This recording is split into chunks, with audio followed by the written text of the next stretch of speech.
दोस्त शादी क्या बात है, शादी तो हम भी कर सकते हैं। और इसके घर अगुए नहीं आता।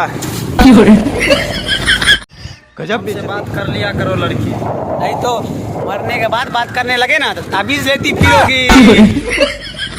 जब छोड़ना ही था तो कोई और बहाना बना लेती। फटा जाएंगे तुम्हारा पिताजी पहन के।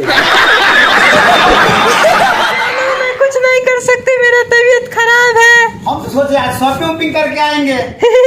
तो मजाक कर रही थी। हम मजाक कर रहे पागल। मजा आया और मैं ये जो मजा है हिंदुस्तान के हर व्यक्ति को देना साहेब साहेब भगवान के नाम पर कुछ दे दीजिए। साहेब भगवान के नाम कुछ दे दीजिए। अरे ये तो 100 का है, खुला है। हाँ खुला है। तो उसको खर्चा कीजिए तब। मेरे पास 20 लाख का बाथरूम है। अरे मेरे पास 50 लाख का बाथरूम है।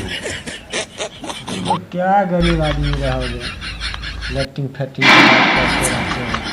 हम जहाँ जाते हैं लोटा लेके, वहाँ 20 करोड़ का बाथरूम। बड़ा हरामी हो बेटा। डेली ऐसा हम चेंज करते हैं। किसी से काम कराना होगा तो कैसे कराना चाहिए दोस्त? ऐसे पकड़ के। बड़ा हरामी हो बेटा।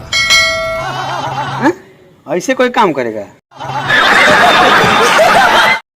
ऐसे थोड़ी चली है मेरी प्रेम कथा। सबकी गर्लफ्रेंड दिल में रखती है, मेरी गर्लफ्रेंड ब्लैक लिस्ट में। तेरा रंग बल्ले बल्ले। हेलो सर जी हमके भुला जा, हमार शादी होके वाला बा। हम राजू बोल रहे हैं। हाँ तो तू हो भुला जा, तू काहे बैठल बारो? सर जी लोग के कह दी हो, सोचत काहे बारो? आज हो बयाती में मछली बनी मछली।